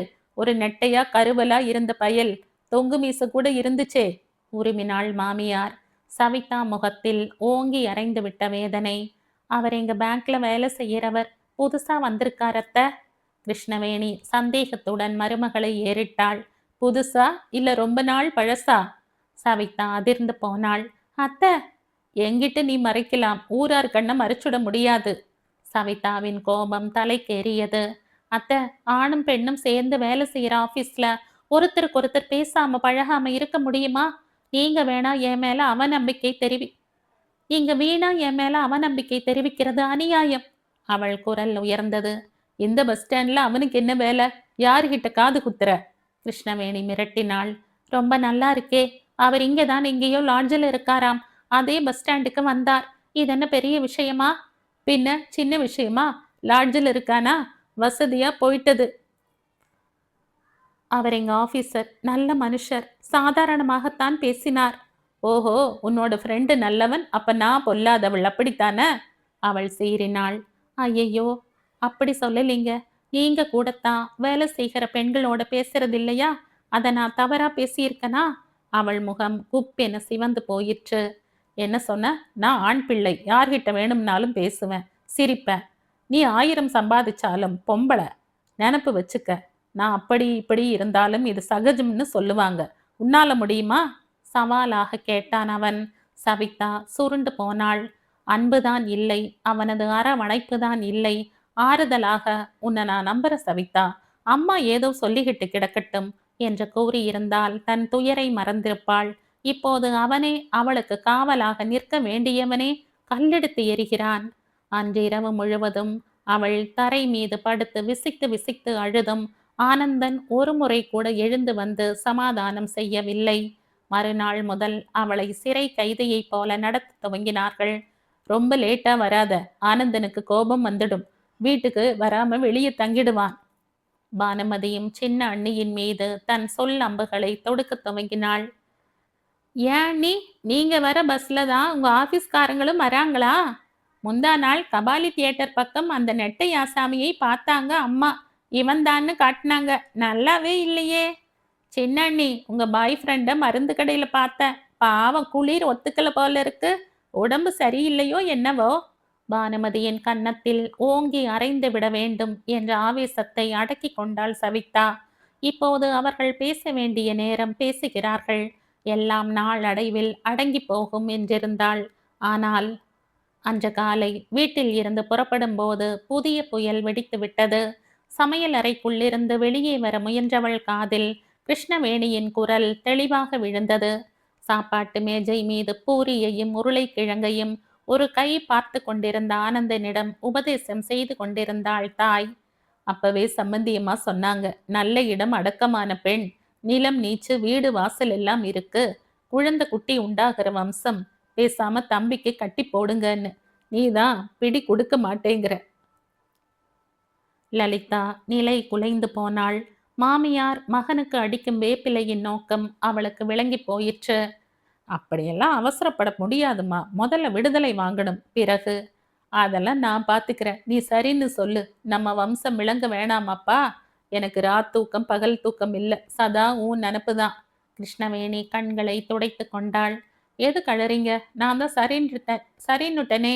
ஆனந்தன் எந்தவித சலனமும் இல்லாமல் பூரியை விழுங்கிக் கொண்டிருந்தான். சோற்றை பிசைந்து டிஃபன் டப்பாவில் அடைத்த லலிதாவின் கரங்கள் நடுங்கின. தாலி கட்டியவன் ஆயுள் முழுவதும் துணை வருபவன் என்ற கணவனே நளனைப் போல நடுக்காட்டில் விட்டுவிட்டு ஓட முயல்கிறானே. மனைவி என்ற சம்பாதிக்கும் இயந்திரம் என்ற அளவிலாவது ஒரு அபிமானம், குறைந்த அளவு அனுதாபம் கூட இல்லையா? அவ வேணா அண்ணன் வீட்ல போய் இருக்கட்டும், பிறகு ஒரு முடிவு எடுக்கலாம். சவிதா புயலை போல வெளியே வந்தாள். நான் ஏன் அண்ணன் வீட்டுக்கு போகணும்? முடியாது. முதல்ல உங்க பிள்ளையை டாக்டர் கிட்ட செக்கப் செய்ய சொல்லுங்க, பிறகு போறேன். நீங்க எல்லாருமா சேர்ந்து என்னை அவமானப்படுத்தி பாக்குறீங்க. நான் போக மாட்டேன் என்று சீறினாள் ஆவேசமாக. நீயா போறியா, இல்ல நான் போக வைக்கவா? ஆனந்தன் வேகமாக எழுந்தான். அவன் கை உயர்ந்தது. இஷ் தம்பி, அடிச்சு கிடிச்சு ரசாபாசம் செய்திடாத. நம்ம வழிக்கு ஒழுங்கா வந்தா சரி, இல்லாட்டி கோர்ட்டு கேஸுன்னு போக வேண்டியதுதான். வழி முழுவதும் கண்ணீரை அடக்க முடியாமல் நடந்தாள் சவிதா. ஒதுங்கி போனாலும் மேலே வந்து விழுந்து அடாப்பழி சுமத்துகிற கதையாக. என்ன இது? எதில் போய் முடியப் போகிறது? என்ன மேடம், சாப்பிடாம உட்கார்ந்துகிட்டீங்க? அருகில் இருந்த சக ஊழியர் கேட்டதும் திடுக்குற்ற விழித்து கொண்டாள் அவள். ஒண்ணுமில்ல, ஒரே தலைவலி, சாப்பாடே பிடிக்கலை. சட்டென டப்பாவோடு பின்புறம் சென்றாள். வெளிப்பக்கம் இருந்த குப்பை தொட்டியில் அதை வீசிவிட்டு அருகில் இருந்த வாஷ் பேசினில் சுத்தமாக கழுவினாள். மனதில் படிந்திருந்த துயரம் மட்டும் கழுவப்படாமல் இருப்பது போன்ற பிரம்மை. இனிமேல் மூடி மறைத்து பலனில்லை. அண்ணனிடம் உண்மையை கூறிவிட வேண்டியதுதான். ஒரு முடிவிற்கு வந்தவளாய் தன் இருக்கையில் சென்று அமர்ந்து கொண்டாள். மாலை வழக்கமான மயிலாப்பூர் பஸ்ஸை பிடிக்காமல் திருவல்லிக்கேணி பஸ்ஸை பிடித்த போது நன்றாக இருட்டிவிட்டிருந்தது. மாலை நேர குளிரில் உடல் விடவிடத்தது. கடந்த காலமாக வீட்டில் அடிக்கும் புயலின் வேகமா, அல்லது உடலிலும் மனதிலும் ஏற்பட்ட தளர்ச்சியா? எதனால் இப்படி ஒரு நடுக்கம்? குழப்பத்துடன் திருவல்லிக்கேணி வீட்டை அடைந்த போது அண்ணன் மட்டும் வீட்டில் இருந்தார். இரவு சாப்பாட்டிற்கு தேவைகளை கவனித்தவாறு அவசரமாக கதவை திறந்த அண்ணனுக்கு ஒரே வியப்பு. அடடே வாமா, நீ இந்த பக்கம் வந்து ரொம்ப நாளாயிட்டது. நானாவது வந்து பார்க்கணும்னு இருந்தேன். ஆனா பெரிய மனுஷங்க, உங்க மாமியார் யாராச்சும் இருப்பாங்க. அவர் உற்சாகமாக புரிந்தபடி உள்ளே சென்றார். பெரிய மனுஷங்க, பணம் மட்டும்தான் ஒருத்தனை பெருசாக்குறதில்ல அண்ணா, குணம்தான் பெருசாக்குது. இது உங்களுக்கு புரியலையே. மனது புலம்ப அண்ணனை பின் தொடர்ந்தாள். தம்பிங்க யாரையும் காணோம். பேச்சை வளர்த்த விரும்பியவளாய் ஆரம்பித்தாள். பெரியக்கா வந்து கூட்டிக்கிட்டு போச்சு. கிறிஸ்துமஸ் லீவ் வருது இல்லையா, கொஞ்சம் எங்க கூட இருக்கட்டும்னு அத்தானும் கேட்டுக்கிட்டார். எனக்கு வேலை, போக முடியல. பேசிக்கொண்டே உள்ளே சென்று காஃபியுடன் வந்தார். பெரியக்கா கொடுத்து வச்சவ. அவள் கணவர் நல்ல மனுஷர். தன்னை ஒப்பிட்டு பார்த்த சவிதாவிற்கு அவள் மீதே வெறுப்பு. அக்காவை விட படிச்சவ, பதவியில் இருக்கிறவ. என்ன பிரயோஜனம்? மனம் குமரியது. காஃபி சாப்பிடுமா, இப்பதான் கடையிலிருந்து வந்த. சாதாரணமா ராத்திரி ஆயிடும். இப்ப கண் கொஞ்சம் மங்கலா தெரியுதுன்னு முதலாளியே என்ன சீக்கிரமா வீட்டுக்கு அனுப்பிடுறாரு. கண்ணாடி போட்டா பலன் இல்ல, கண்ணுல புரை வளருதுன்னாங்கம்மா. காஃபியை வாங்கி பருகியவள் கண்களில் நீர் புரண்டது. காலமெல்லாம் உழைத்து இப்போது கண்ணும் மங்கி போய் அமர்ந்திருக்கும் அண்ணனிடம் என்ன சொல்வது, எப்படி சொல்வது? கண் தெரியாட்டி கஷ்டமாச்சே, எனக்கு ஒரு வார்த்தை சொல்லி அனுப்பி இருக்க கூடாது? அன்புடன் கண்டித்தாள். உனக்கா நல்லா இருக்கே, உன் புருஷன் சும்மா இருப்பாரா, இல்ல மாமியார் தான் சம்மதிப்பாங்களா? அதெல்லாம் சரியில்லை. என்ன, இன்னும் ஒரு வருஷம் பெரிய தம்பி என்ஜினியர் படிப்பு முடிஞ்சிடும். வேலைக்கு போயிட்டான்னா எனக்கு கொஞ்சம் ஓய்வு. நம்பிக்கை துணித்தது அவர் குரலில். கண் ஆபரேஷன் செய்து கண்ணாடி போட்டுடலாமே. காஃபி தம்ளரை கீழே வைத்துவிட்டு அண்ணன் அருகில் வந்தாள். அண்ணா, நான் சமைக்கட்டுமா? நீ உட்காந்து பேசுமா, எனக்கு என்ன பிரமாத சாப்பாடு. ராத்திரியில கொஞ்சம் தயிர், ஊறுகாய், சோறு போதுமே. உட்காரு. அண்ணன் அன்புடன் அவளை அமர்த்தி அவரும் உட்கார்ந்தார். பழைய கால சிமெண்ட் தரை, பழைய ஓட்டு கட்டிடம், இருந்தாலும் மனதில் ஒரு அமைதி. ஏமா, ரொம்ப இழைச்சு கருத்து போயிருக்கையே. அவள் பதில் பேசாமல் இருந்தாள். மாப்பிள்ளை வரலையாமா? லலிதா சவிதா மீண்டும் மௌனம் சாதித்தாள். அண்ணன் தன் விழிகளை குவித்து தங்கையை உற்று பார்த்தார். என்னமோ நடந்திருக்குது. இல்லாட்டி இந்த அண்ணனை தேடிக்கிட்டு நீ வந்திருக்க மாட்ட. சொல்லு, ஏதாச்சும் மருமகன் உன்கிட்ட சண்டை பிடிச்சாரா? அவளது தலையை ஆதரவுடன் வருடினார். நல்லா யோசிமா, கல்யாணம்ங்கிறது ஆயிரங்காலத்து பயிர். பயத்துடன் கேட்டார் அண்ணன். வளராம சாவியா போற பயிரை எத்தனை நாள் வச்சு காப்பாத்துவீங்கண்ணா? அவங்கள பொறுத்தவரை நான் பூக்காத செடி, காய்க்காத மரம். அதனால அவங்க தோட்டத்துல அதை பிடுங்கிட்டு வேற நட போறாங்க. நடட்டும். வீடு திரும்பிய போது அவர்கள் பகுதி படுக்கை அறை ஜன்னல் அருகே மணி பிளான்ட் வாடி கிடந்தது. காற்றில் வழக்கம் போல தலை அசைத்து ஆடவில்லை. பாவம், என்னைப் போல நீயும் ஆகிவிட்டாயா? சவிதா முணுமுணுத்தபடி படி ஏறினாள். காலமும் நேரமும் யாருக்காகவும் காத்திருப்பதில்லை. சவிதாவின் நிலை கூட அப்படித்தான். இப்பொழுதெல்லாம் அவள் திருவல்லிக்கேணியில் இருந்து அண்ணா சாலை போக பழகிவிட்டிருந்தாள். அன்று காலை ஆபீஸ் மேனேஜர் அவளை கூப்பிட்டு, மேடம், உங்களுக்கு மாற்றல் போட்டிருக்காங்க என்றபோது அவள் அரண்டு போகவில்லை. வாழ்க்கையே மாறிப்போன பிறகு எதுவும் அவளை அசைக்க முடியாது. திருவல்லிக்கேணியில புது பிரான்ச் திறந்திருக்குதே, அதுக்கு போக சம்மதமான்னு கொஞ்சம் பேரை கேட்டிருக்காங்க. சவிதா முதல் முறையாக புன்னகை புரிந்தாள். கரும்பு தின்ன கூலியா? அவள் வீட்டின் அருகாமையிலேயே ஆபீஸ். தலை அசைத்து விட்டாள். புது ஆபீஸிற்கு போகும் முன் அண்ணனை வணங்கி எழுந்தாள். ஆசி கூறுங்கண்ணா. அவரது உதடுகள் நடுங்க.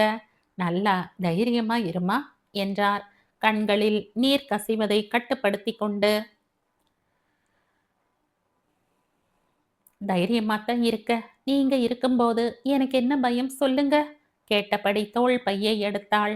டிஃபன் டப்பா தேவையில்லை. சாப்பாட்டுக்கு ஓடி வரலாம். விரித்து பார்ப்பவர்கள், சுடு சொல் பேசுபவர்கள், குத்தி காட்டுபவர்கள் யாருமே இல்லை. மனம் லேசாகி போன பிரம்மை. சாவி கையில வச்சுக்கிட்டு இருக்கியா? நான் வர 6 மணிக்கு மேல ஆயிடும். அண்ணன் வீட்டின் மறு சாவியை கையில் கொடுத்ததும் பழைய நினைப்பு வந்தது. அவளது மந்தை வெளி வீட்டிற்கு அண்ணனே வந்து விட்டார். முதல் நாள் தன்னை வலுக்கட்டாயப்படுத்தி கையெழுத்தும் போட சொல்கிறார்கள் என்று தெரியப்படுத்தி இருந்தாள் சவிதா. வாங்க, நானே சொல்லி அனுப்பணும்னு இருந்த, நீங்களே வந்துட்டீங்க. கிருஷ்ணவேணி வரவேற்றாள். மரியாதைக்கு கூட காஃபி உபசரிப்பு இல்லை என்பதை உணர்ந்து விட்டிருந்தார் சவிதாவின் தமையன். பதில் பேசாமல் மௌனம் சாதித்தார். உங்க தங்கச்சி எல்லாம் சொல்லி இருப்பாளே. சொன்னாள். குழந்தை இல்லைன்னு ஆனந்தனுக்கு ஒரே குறை இருக்காதா சொல்லுங்க? ஆரம்பித்தாள் கிருஷ்ணவேணி. என் தங்கச்சிக்கும் அதே மாதிரி உணர்ச்சி நிறையவே இருக்குது. என்ன பிரயோஜனம்? நாங்களும் 4 வருஷத்துக்கு மேலா பார்த்துட்டோம். சஷ்டி விரதம், நாக பூஜை, கோயில் குளம்னு செய்தாச்சு. டாக்டரையும் பார்த்தாச்சு. ஒன்றும் பலன் இல்லை. கிருஷ்ணவேணி புலம்பினாள். அதனால் என்ன? 4 வருஷம்ங்கிறது என்ன 4000 வருஷமா? மெதுவா பிறக்கட்டும், நிதானமாக கூறினார் அண்ணன். நல்லா இருக்கே. நான் கண்ணை மூடின பிறகு பிறந்தா என்ன, பிறக்காட்டா என்ன? ஒன்று தெரிஞ்சு கொள்ளுங்க, உங்க வம்சத்துல ஏற்கனவே. நிறுத்துங்க. ஒருத்தியை காரணம் காட்டி ஒரு பானை சோத்துக்கு ஒரு சோறு பதம்னு பேசுறீங்க. எங்க வீட்டு பெரிய பொண்ணுக்கு குழந்தை இல்லை, ஒத்துக்கொள்கிறேன். ஆனா அதுக்காக அவளை மலடின்னு முத்திர குத்தி அவ புருஷன் அவளை ஒதுக்கல. இந்த உலகத்துல குழந்தை பிறக்காம வாழறதே ஒரு குத்தம் போலையும், இப்ப நம்ம நாட்டுக்கு அது ரொம்ப தேவை போலையும் நீங்க பேசுறது நல்லா அல்ல. நீங்க பட்டணத்து நாகரீகம் தெரிஞ்சவங்க. தப்புனா 2 பேரையுமே பரிசோதனைக்கு உட்படுத்துறது தான் நியாயம். அதை விட்டுட்டு என் தங்கச்சியை மட்டும் குறை சொல்லி நீக்கிறது அநியாயம் என்ற நீண்ட பிரசங்கமே நடத்திவிட்டார் அண்ணன். கிருஷ்ணவேணிக்கு தலைகால் தெரியாமல் ஆங்காரம் பீரிட்டது. என்ன சொன்னீங்க? என் மகன் பேர்ல தப்பு சொல்றீங்களா? ஏண்டா ஆனந்து, கேட்டியா? கூக்குரல் இட்டாள். முதல்ல அந்த ஆளை இடத்த காலி பண்ண சொல்லுங்கம்மா. அவரோட அருமை தங்கச்சியை கூட்டிக்கிட்டு போக சொல்லுங்க. ஆனந்தன் ஓங்கி கத்தினான். அண்ணியாக வந்த சீர்வரிசையை அவன் மூஞ்சியில விட்டு எறிஞ்சு போக சொல்லுங்கம்மா.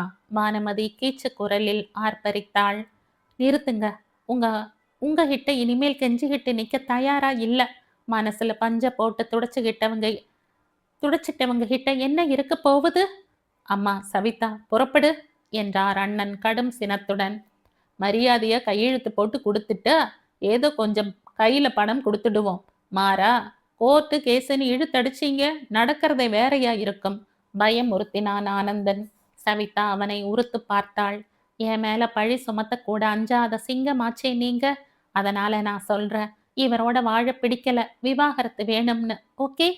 எனக்கு தெரியும்டி. எப்ப நீ அந்த நெட்ட கருப்பனோட கொட்டை மடிக்க ஆரம்பிச்சையோ அப்பவே தெரியும் துணிச்சல்காரின்னு.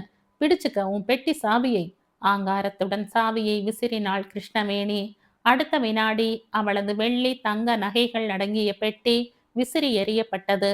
பொறுக்கிக்கிட்டு போங்க, பெரிய சீர்வரிசை, அனாவசியம் அது. ஆனந்தன் உருமினான். இது அனாவசியம்தான். ஆனா மாசா மாசம் சம்பளத்தை எண்ணி சுளையா வாங்கிக்கிட்டது அவசியமோ? ஒரு செக்க கிழிச்சு எரிங்கம்மா. பானுமதி இடையே ஆர்ப்பரித்தாள். பானுமதி, ரொம்ப ஆட்டம் போடாத. நீ நாளைக்கு கல்யாணம் செய்துகிட்டு எப்படி திணற போறேன்னு பார்க்கத்தான் போறேன். சாவியை கையில் எடுத்தாள் சவிதா. பெட்டியை தூக்கி கொண்டு அண்ணனிடம், வாங்க போவோம் அண்ணா, இவங்க கூட என்ன பேச்சு வச்சிருக்குது என்றாள். என்னம்மா சாவியை வச்சுக்கிட்டு நிக்கிற? அண்ணன் கேட்டதும் சட்டென விழித்து கொண்டாள். சரி போகலாம், நீங்களும் புறப்படுங்க. திருவல்லிக்கேணி பைக்ராஃப்ட் சாலை அருகே அமைந்திருந்த கட்டிடம் புது மெருகுடன் கண்ணை கவர்ந்தது. உள்ளே படபடப்புடன் நுழைந்தவளுக்கு மாபெரும் அதிசயம் காத்திருந்தது. Good morning madam. மகிழ்ச்சியுடன் கரகரத்த குரலை கேட்டு வியந்து போனாள். சோமசுந்தரம் மேனேஜர் நாற்காலியில் அமர்ந்திருந்தான். ஓ, நீங்களா? கங்க்ராட்ஸ். இதை நான் எதிர்பார்க்கவே இல்லை. உள்ளூர பொங்கிய மகிழ்ச்சியை வெளிக்காட்ட முடியாத உவகை நெஞ்சுக்குள் துளிர்த்தது. இந்த புது பிரான்ச்சில் ப்ரமோஷன் செஞ்சுட்டாங்க.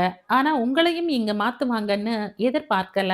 ப்ளசன்ட் சர்ப்ரைஸ், வெல்கம் என்றபடி எழுந்து வந்து மற்றவர்களுக்கு அறிமுகப்படுத்த துவங்கினான்.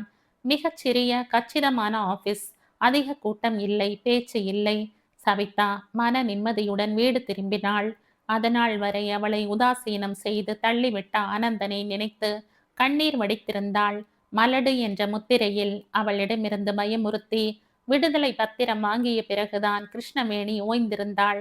விவாகரத்து சட்டபூர்வமாக கிடைத்த அன்று சவிதா ஆடி போய்விட்டாள். அதன் பிறகு ஆனந்தனுக்கும் பெரிய பணக்கார மிராசுதார் வீட்டு பெண்ணுக்கும் திருமணம் என்பதையும் அவள் கேள்விப்பட்டாள். பாத்தியாமா, அவங்க பணத்திமிர என் சிநேகிதக்கார மூலம் செய்தி சொல்லி அனுப்பியிருக்காங்க. அண்ணா துயரத்தில் வெகுண்டார். கடந்து போனது கெட்ட கனவு, மறந்துடுங்க அண்ணா. நானே அதை பத்தி நினைச்சு பார்க்கறதில்ல. சவிதா மெல்ல மெல்ல மனம் தேறி வரலானாள். இந்த புது மாற்றம் அவளுக்கு தெம்பு கொடுத்திருந்தது. அவங்களுக்கு மட்டும்தான் அப்படி செய்து காட்ட முடியுமோ? என்னாலையும் முடியுமா? அண்ணா மார்த்தட்டினார். என்ன சொல்றீங்கண்ணா? அவள் குழம்பத்துடன் அவரை பார்த்தாள். அவ ஆண் பிள்ளைனா என்ன வேணாலும் செய்யலாம். நீ பெண் என்கிறதால தாழ்ந்து போய் தவிச்சுக்கிட்டு நிக்கணுமா? அதுக்கு நான் விடமாட்டேன். ஆமாம். அவர் கண்களில் உறுதி. புதிய ஆபீஸில் மீண்டும் புது பிறவி எடுத்தவளை போய் அவள் உற்சாகத்துடன் வேலை செய்து வைத்தாள். அடிக்கடி சோமசுந்தரத்தை பற்றி அண்ணனிடம் அவள் பேசி வந்தாள். ஒரு நாள் அண்ணா திடீரென கேட்டார். ஏமா, அந்த மேனேஜரை நம்ம வீட்டுக்கு கூட்டிட்டு வா. ஏன்? அவரையா? கூப்பிட்டா வருவாரோ என்னவோ. தயக்கம். அதே சமயம் அவளை அறியாத ஒரு ஆசை முந்திக் கொண்டது. அவளது அழைப்பை சோமசுந்தரம் உடனடியாக ஏற்றுக்கொண்டு கௌரவித்த போது அவளுக்கு சொல்ல முடியாத பெருமை. அன்றைய சாப்பாடு பலமான விருந்தாக முடிந்தது. தங்கையின் சோக கதையை ஒளிவு மறைவில்லாமல் அண்ணன் விவரித்த போது சோமசுந்தரம் பச்சாதாபத்தால் உருகி போனான். எப்படியாச்சும் அவளுக்கு ஒரு நல்ல மறுவாழ்வு கொடுக்கணும்னு என் ஆசை. அண்ணன் கண்கள் பனித்தன, குரல் தழுதழுத்தது. நீங்க தப்பா எடுத்துக்கலைன்னா நானே உங்க தங்கச்சியை மணந்து கொள்ள தயார், தயக்கத்துடன் கூறினான் சோமசுந்தரம். தூக்கி வாரி போட எழுந்து நின்றாள் சவிதா. சார், உணர்ச்சி பெருக்கால் தடுமாறினாள். அண்ணன் கண்களில் நீர் பெருக, தம்பி நீங்க நல்லா இருக்கணும் என்றார். நான் தடுமாற, உங்க தங்கச்சியை எனக்கு பிடிச்சிருக்குது. அவங்கள ஒரு வார்த்தை கேட்டுக்கொள்ளுங்க. அவங்க மனசை நோகாம எனக்கு வாழ்க்கை தர முடியும். அவங்க கதையை கேட்ட பிறகு அவங்க மேல இன்னமும் மதிப்பு அதிகமா ஆயிட்டது என்றான் சோமசுந்தரம். சவிதாவின் மீது 1000 மலர்களை தூவியது போல் மென்மையான இனிமையான அதிர்ச்சி. பேச்சிழந்து நின்ற அவளிடம், என்னம்மா பேசாம நிக்கிற என்றார் அண்ணன். சவிதா நாணமும் மகிழ்வுமாக, நீங்க சொன்னா சரி அண்ணா என்றாள். காலத்திற்குத்தான் எத்தனை அற்புதமான சக்தி! எல்லா துயரங்களையும் மாற்றி மகிழ்ச்சியுடன் உல்லாசமாக இல்லற வானில் பறக்க ஆரம்பித்திருந்தாள் சவிதா. எளிமையாக திருமணம் முடிந்து தனி குடித்தனம் நடத்த ஆரம்பித்து சில மாதங்கள் ஆயிருந்தன. அண்ணனுக்கு உதவியாக இருக்கட்டும் என்று அருகிலேயே பெரிய வீடாக எடுத்திருந்தான் சோமசுந்தரம். சவிதா வேலையை விடுவதற்கு சோமசுந்தரம் சம்மதம் அளிக்கவில்லை. உன்னை நான் வேலை செய்யற இடத்துல வேலையை தொடர அனுமதிக்க மாட்டார்கள். வேறு பிரான்ச்சிற்கு மாற்றட்டும். பரவாயில்லை, உனது சம்பளத்தை அப்படியே அண்ணா கிட்ட கொடுத்துடு. இனிமே அவருக்கு ஓய்வு தேவை. வீட்டுல இருக்கட்டும். தம்பிங்க படிப்பை கவனிக்க உன் பணம் உதவும். என்கிட்ட இருந்து அவர் ஒரு பைசா கூட தொடமாட்டார் என்றான் தீர்மானமாக. வேறு மாற்றல் உத்தரவு வருவதற்குள் அவளுக்கு அந்த மகிழ்ச்சியான செய்தி, குடும்பத்தில் ஒரு புதிய வாரிசு உருவாகப் போகும் நல்ல செய்தி. அண்ணா மகிழ்ச்சி ஆரவாரத்தில் குழந்தையை போல துள்ளினார். இத பாருமா, இப்ப போய் அந்த கிருஷ்ணவேணி முகத்துல காரி துப்பணும் போல ஆசையா இருக்குமா ஆர்ப்பரித்தார். வேணாம், விட்டுடுங்க. 6ஆம் மாசம் வளை எடுக்குவாங்க இல்லையா, அதை எங்க ஒண்ணு விட்ட அத்தை நடத்தணும்னு சொன்னாங்க. ஏதாவது கோவில்ல வச்சு நடத்திடணும்னு சொல்றாங்க. சோமசுந்தரம் கருத்து தெரிவித்ததும் இருவரும் ஆமோதித்தனர். சவிதா முண்டகக்கண்ணி அம்மன் கோவிலை வலம் வந்தாள். சோமசுந்தரத்தின் அத்தையான மூதாட்டி அவளது கை நிறைய வளையலை அடுக்கி திருஷ்டி சொடுக்கினாள். மவராசி நல்லபடியா பெண்ணோ பிள்ளையோ பெத்துக்கமா ஆசிர்வதித்தாள். அம்மனுக்கு அபிஷேகம் அர்ச்சனை செய்துவிட்டு அர்ச்சகர் காட்டிய கற்பூர ஜோதியை கண்ணில் ஒற்றிக்கொண்டு திரும்பினாள் சவிதா. எதிரே பரங்கி பழம் போல ஒரு பெண். அவளை தொடர்ந்து பானுமதியும் கிருஷ்ணவேணியும் காரில் இருந்து இறங்கினார்கள். சவிதா திடுக்கிடவில்லை. மாறாக அமைதியாக நின்றாள். பாம்பு புத்துக்கு பாலை ஊத்து, நாகதோஷம் போகணுமில்ல. கிருஷ்ணவேணி அதட்டியபடி அந்த பெண்ணின் பின்னால் நடந்தாள். மீண்டும் சஷ்டி விரதம், நாகதோஷம். பாவம், சவிதா பச்சாதாபத்துடன் அந்த பெண்ணை கவனித்தாள். கோவில நல்லா சுத்தி வா, அடி பிரதட்சணம் செய்யணும். சவிதாவை கிருஷ்ணவேணி கவனிக்கவில்லை. பின்னால் வந்த பானுமதிக்கு தூக்கி வாரி போட்டது. பீதியுடன் சவிதாவை கண்டதும் அவளை அவசரமாக முந்திக்கொண்டு போக புறப்பட்டாள். நில்லு, உன்கிட்ட எனக்கு பேசணும் அடிக்குரலில் அதட்டினாள் சவிதா. பானுமதி பயத்துடன் அவளை நிமிர்ந்து பார்க்க துணிவின்றி தலையை குனிந்து கொண்டாள். ஏன் பயப்படுற? இந்த மலடி கூட இப்ப வாயும் வயிறுமா நிக்கிறாளேன்னா, உங்க அண்ணனுக்கு மட்டும்தான் கல்யாணம் நடக்குமா? எனக்கும் நடந்துடுச்சு. இத விவரமா சொல்றியா? அவளது குத்தல் பானுமதியை பதற செய்தது. என்னடி வாசல்லையே நின்னுட்டு இருக்க? அபிஷேக சீட்டை வாங்கல? கிருஷ்ணவேணி மகளை அதட்டியபடி வாயிற்புறம் வந்தவள் திடுக்கிட்டாள். நீயா? சவிதாவின் தாய்மை நிலையில் மேலும் அதிர்ச்சியுற்றவளாய் வாய் அடைத்து போனாள் கிருஷ்ணவேணி. நானேதான் உங்க எக்ஸ் மருமகள், இப்ப மிஸ்ஸஸ் சோமசுந்தரம். ஒரு கண்ணியமான மனிதர் என்னை மனம் உவந்து கல்யாணம் செஞ்சு கொண்டார். ஓ, அவனா? கிருஷ்ணவேணி அருவருப்புடன் முகத்தை சுளித்தாள். அவரேதான். நீங்க தான் ஏற்கனவே அவரோட என்னை ஜோடி சேர்த்து வச்சிட்டீங்களே. இனிமே எப்படி இருந்தா என்ன? அவர் என்னை மதிப்போட மரியாதையோட நடத்துறார். முழு சம்பளத்தையும் என் கையிலேயே கொடுத்துடுறார். சவிதாவின் முகத்தில் ஏளனம் பரவியது. பானுமதி கோபத்துடன், இவகிட்ட என்னம்மா பேச்சு, போகலாம் வாங்க என்றாள். இதையும் கேட்டுட்டு போ, ஒரு நிமிஷம். என்ன? பானுமதி வெறுப்புடன் அவளை ஏறிட்டாள். நீ சொன்னது நினைப்பிருக்கா? பானுமதி முறைத்து பார்த்தாள். கிருஷ்ணவேணி அலட்சியமாக வெறித்தாள். டாக்டர் ரேவதி கிளினிக்ல இருந்து திரும்பி வந்த அன்னைக்கு என்ன நடந்தது நினைவில்ல? திரும்பவும் கேட்டாள் சவிதா. கிருஷ்ணவேணியின் புருவங்கள் நெறிந்தன. ரத்னாவளியில காளிதாசன் எப்படி வர்ணிச்சிருக்காரு? அசோக மரம் பூக்கலைனா செம்பஞ்சு குழம்பு பாதங்களால அழகான பெண்கள் அதை உதைப்பாங்களாம். அந்த வெக்கத்துல அது பூக்குமாம் இல்லையா? கிருஷ்ணவேணி உடலை சிலிர்த்து கொண்டாள். உங்க அண்ணி அடிப்பிரதட்சணம் முடிச்சிடுவா. வா போவோம், இவ கிடக்கிறா. ஆஹா, உங்க அழகான பொண்ணு நாட்டிய பேரழகி தன் அல்தா தடவின காலால உங்க புது மருமகளை எட்டி உதைக்க சொல்லுங்க. அவ வெக்கப்பட்டுக்கிட்டு தாய்மை அடைஞ்சிடுவா. கோபத்துடன் சிரித்தாள் சவிதா. அவளது சிரிப்பை கேட்டு அரண்டு போனவர்களாய் தாயும் மகளும் ஒருவர் கையை மற்றொருவர் பற்றி கொண்டனர். சொல்லு பானுமதி, உங்க பெரிய அண்ணி, அண்ணன், சின்ன அண்ணன் எல்லார்கிட்டையும் சொல்லு. இந்த அசோக மரம் பூத்துடுச்சு. ஆனா உங்க வீட்டு அசோக மரம் பூக்கவே பூக்காது.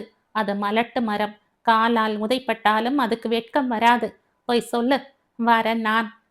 குழந்தை பிறந்ததும் பத்திரிகை அனுப்புறேன். கையில் அடுக்கிய வளையல்கள் குலுங்க கர்வத்துடன் தலை நிமிர்ந்து வெளியே நடந்தாள் சவிதா.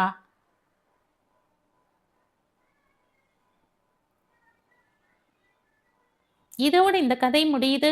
இந்த கதை உங்களுக்கு பிடிச்சிருந்தா லைக் பண்ணுங்க, ஷேர் பண்ணுங்க, சப்ஸ்கிரைப் பண்ணுங்க. மற்ற ஒரு இன்ட்ரஸ்டிங்கான கதையோட அடுத்த வீடியோல சந்திப்போம்.